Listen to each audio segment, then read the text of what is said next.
How to fix Steam server connection failed problem on your mobile. First of all, make sure that you have a reliable internet connection. So if you have a strong connection, you will be easily able to connect.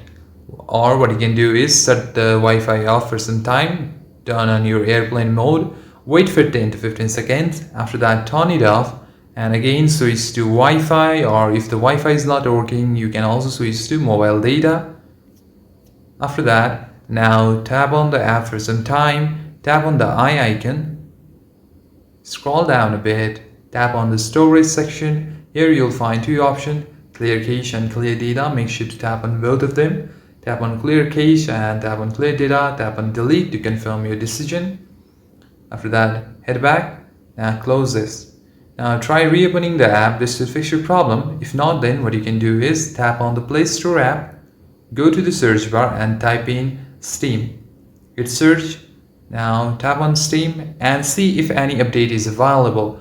If there is no update, then it means there will be an open. This means your app is already up to date. If not, then make sure to tap on that update icon. After that, try reopening the app and your problem should be fixed. And that's it guys. Thank you for watching this video.